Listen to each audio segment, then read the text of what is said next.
Ah, l'an 2000. Une époque où tout paraissait plus simple, où tout était moins cher, où il faisait bon vivre, et où j'avais 6 ans donc j'en sais rien du tout finalement, mais ce que je sais c'est qu'à cette époque, le cinéma américain est en pleine phase d'expérimentation. Le 21e siècle rime avec numérique, et les studios vont s'en donner à cœur joie. Les sœurs Wachowski vont créer une mode, et les autres vont suivre. George Lucas use et abuse du fond vert, Michael Mann teste la caméra numérique, Robert Rodriguez fait...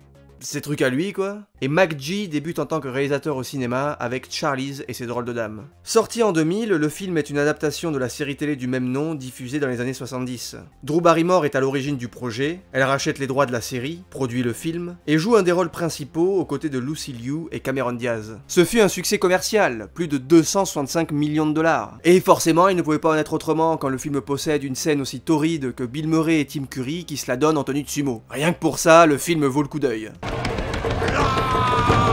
En vrai, j'aimais bien ce film quand j'étais gamin. Je me vois encore gamin prendre mon petit déj devant les Totally Spies, et c'est ce qui s'en rapprochait le plus au cinéma. Mon père a logiquement fini par me faire découvrir les deux films. C'est d'ailleurs lui qui m'a initié au cinéma d'action. Pas toujours avec les meilleures œuvres, hein, la preuve, mais il a aussi su me montrer les classiques du genre. La transmission, c'est important. Surtout quand il s'agit de transmettre notre amour pour l'art aux générations suivantes. Et si je vous parle d'héritage, c'est parce que MyHeritage, le partenaire de cette vidéo, vous permet de comprendre le vôtre, voire de le découvrir. MyHeritage est un site qui vous permet de créer votre arbre généalogique. Et ce qui est assez génial, c'est qu'il n'y a pas besoin de connaître tous les membres de votre famille pour compléter votre arbre. Parce que MyHeritage va piocher dans ses quelques 19 milliards de documents d'archives afin de vous aider à compléter votre arbre. En plus de vous en apprendre beaucoup sur votre famille. Personnellement, j'ai fait mon arbre avec très peu d'informations, mais grâce au peu que je savais, j'ai découvert que d'autres membres de ma famille avaient également créé un arbre sur ce site, et j'ai donc pu compléter le mien grâce à eux, mais grâce aussi aux documents disponibles sur le site. C'est quelque chose de hyper galvanisant à faire, je trouve. J'y suis resté de très longues heures devant, et j'ai découvert beaucoup de choses sur mes ancêtres. J'ai découvert que j'avais du sang sicilien, du sang algérien, et j'ai aussi découvert que mon arrière-grand-père du côté paternel avait été déporté durant la Seconde Guerre mondiale. C'est une information assez choquante à découvrir, et j'ai pu en parler avec mon père, qui m'expliquait justement que son grand-père avait aussi du mal à en parler. Mais MyHeritage a aussi d'autres fonctionnalités, comme de pouvoir retoucher vos anciennes photos, voire de les animer. Avec ses 90 millions d'utilisateurs dans le monde, MyHeritage est le service d'histoire familiale numéro 1 au monde. Donc rendez-vous en description pour profiter des 14 premiers jours gratuits, et sur ce,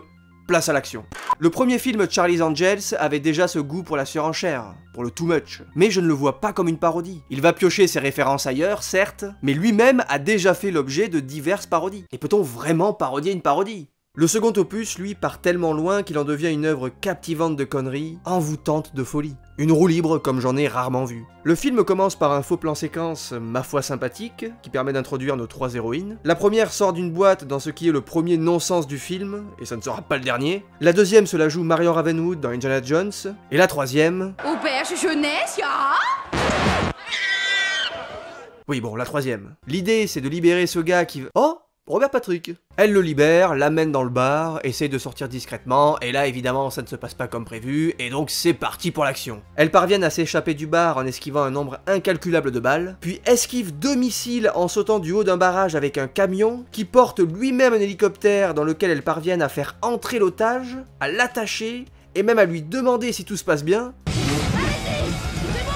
Le tout en totale chute libre, hein, bien sûr, et sans se casser un seul ongle. Et avec cette introduction, on peut être sûr que le film ne nous mentira pas sur ce qu'il a à nous vendre. À partir de là, le spectateur sait à quoi il a affaire. Et je suis pas du genre à sortir la carte de la suspension d'incrédulité, mais si vous décidez d'aller jusqu'au bout du délire, va falloir qu'elle soit chargée à bloc. Après ça, le militaire qui a laissé s'échapper les espionnes appelle ce qui semble être le giga antagoniste pour dire que c'est la merde, mais on n'arrive pas à voir qui est cette personne. Et on se demande qui ça peut bien être. C'est Demi Moore.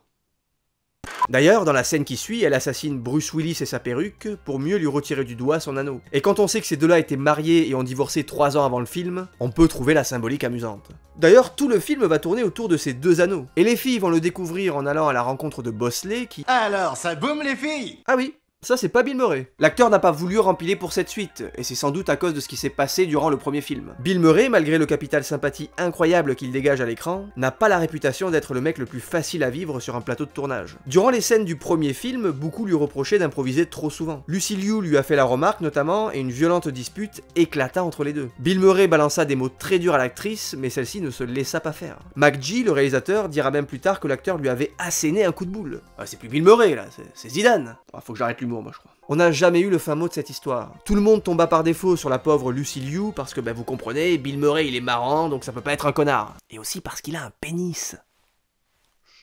Mais bref, Bernie Mac fait plutôt très bien l'affaire. Et il est assez drôle. Enfin bon, pas toujours non plus. J'ai l'arrêt pleine de sable, je peux plus marcher. Robert Forster va donc nous expliquer le pourquoi du truc, et en gros il existe 2 anneaux sur lesquels figure la liste des témoins sous protection. Ces 2 anneaux ont disparu et doivent être retrouvés avant que la liste ne soit vendue à des méchants. Nos 3 acolytes vont devoir partir à la recherche des anneaux, et ça les mène à une première scène de crime où elle se la joue les experts Miami, et bordel le mulet sur Cameron Diaz, c'est quelque chose. Oh, c'est de la sex wax. Plus tu mouilles, moins ça glisse.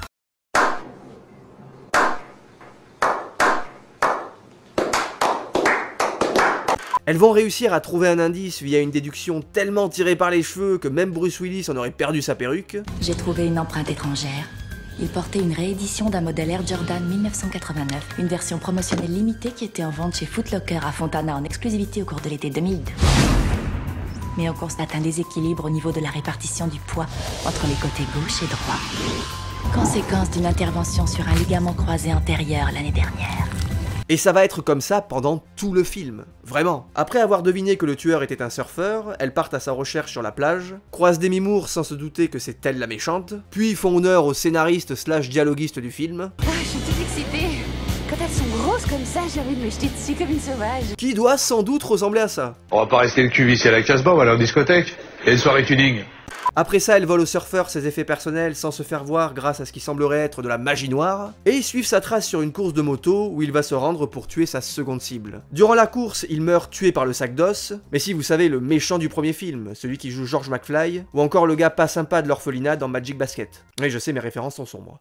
Revenons sur cette fameuse séquence de motocross, symptomatique des films d'action un peu médiocres du début des années 2000, qui n'ont pas compris que si Matrix jouait avec la gravité, c'est parce que son personnage, doté de pouvoir, pouvait se le permettre, et que le spectateur pouvait donc l'accepter tout à fait logiquement. Et c'est là que je ressors ma carte piège de la suspension d'incrédulité. Parce que utiliser le ralenti, c'est bien. Pourquoi pas? Mais l'intégrer frontalement dans la réalité du personnage, comme s'il pouvait contrôler le temps et faire des cascades complètement cheatées, ça c'est pas possible. Du moins dans un film qui se veut réaliste. À partir de là, les enjeux sont complètement balayés et passent au second plan. Car comment être investi dans une histoire où des êtres humains font des trucs de ce genre? On ne peut dorénavant prendre le film que comme un nanar, et accepter être pris pour des débiles afin d'apprécier un minimum ce que l'on voit, et c'est pas un truc qui me dérange. J'aime bien Torque, par exemple. Mais là, on nous vend quand même une histoire relativement sérieuse, et le film ne sait pas où se positionner. Ou alors c'est moi qui suis devenu un vieux con. C'est pas impossible non plus. Hélène Kuhl. C'était mon nom avant que je bénéficie du programme de protection des témoins il y a 8 ans. Attendez. Hélène Kuhl, Oui, c'est votre nom. oui. Hélène Kuhl.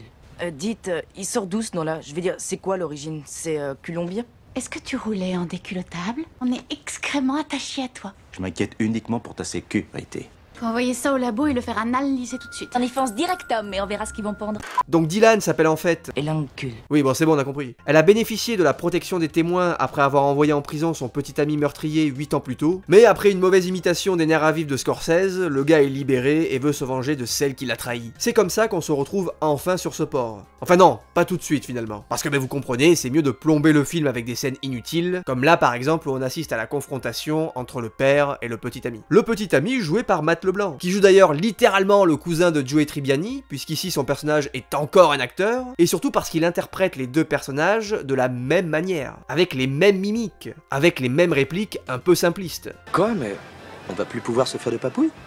En gros, les acteurs que joue Matt LeBlanc ont une meilleure carrière que Matt LeBlanc en tant qu'acteur. Parce que oui, dans ce film, Jason est le héros d'un film d'action ultra populaire. Matt LeBlanc, la plus grosse production dans laquelle il a joué, c'est perdu dans l'espace. Bon, j'arrête de lui taper dessus parce qu'en plus je l'adore. Donc cette scène de confrontation entre petit ami et père va permettre un running gag où le père sera persuadé que sa fille est une prostituée et que Charlie est son proxénète. N'oubliez pas qui est le scénariste / dialoguiste du film. Parce que oui, mesdames et messieurs, si vous ne l'aviez pas encore compris, Charlie's Angels 2 est un film de gros bof, réalisé par un gros bof en la personne de McG, qui a réalisé le premier opus, je le rappelle, mais aussi Terminator Renaissance et plein d'autres trucs plutôt nuls. Il faut savoir qu'avant Lucy Liu, c'est Tandy Newton qui avait été retenue pour jouer le rôle d'Alex. Mais cette dernière refusa car elle était déjà prise sur le tournage de Mission Impossible 2. Film d'ailleurs parodié dans ce Charlie's Angels via l'avant-première de Jason à la fin. Mais des années plus tard, elle avouera que c'est surtout les stéréotypes raciaux véhiculés par son personnage qui lui feront refuser le rôle. En plus de la manière manière dont McG lui a vendu ce même personnage. Voilà d'ailleurs ce qu'elle dira à ce sujet. Ça en dit long sur ce réalisateur, et ça se confirme dans ce film. Bon, venons-en enfin à cette fameuse scène du port, où les filles doivent falsifier des documents en les dérobant, et ne me faites pas croire que ce téléphone-là fait des images de cette qualité. Pour voler ces documents, elles vont se servir de leur atout, alors que c'est sans doute la manière la moins discrète de le faire, et que ça aurait pu être fait de 1001 autres manières. Mais non, à la place, on a le droit à ça. Parce que c'est un film de gros bof, rappelez-vous. Et que McG, le réalisateur, n'est pas capable de passer 5 minutes sans filmer un cul en gros plan. Littéralement. Il en fait même un Deus Ex Machina. Je vois que t'as toujours un chier de petit cul.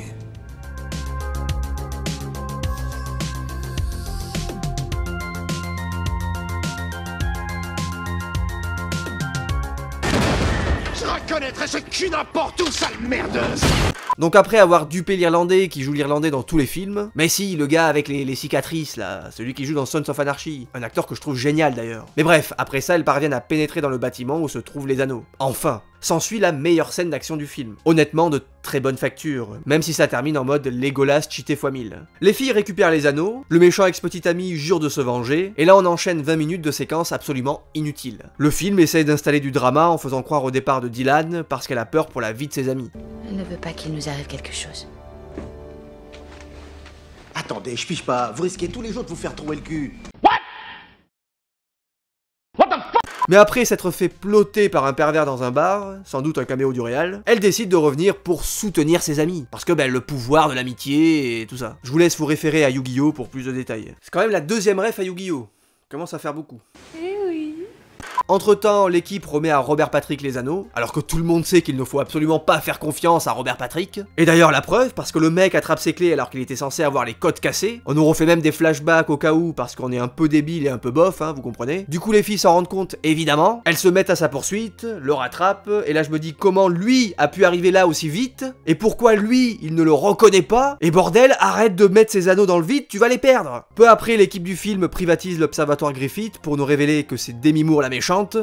Oh mon dieu! Elle tire sur Robert Patrick, elle fait un discours de méchante, ensuite elle tire aussi sur les filles parce que vous comprenez elle a des flingues et les filles non parce que Drew Barrymore s'est battue toute sa vie contre le port d'armes et qu'elle a imposé à la production que les 3 héroïnes ne portent pas d'armes durant les 2 films, c'est tout à son honneur. Du coup elle meurt, mais en fait non parce que évidemment ce serait une fin nulle et c'est là qu'on arrive au climax. On a un petit montage qui nous montre comment se passe la vente des informations sur les anneaux et en vrai c'est plutôt cool. Je vous épargne les détails, la vente se passe mal, il y a de la bagarre, on use et abuse encore une fois des cascades à fil invisible, même Guillermo del Toro le disait à l'époque. Le sac d'os se trouve une petite amie, et c'était pas gagné.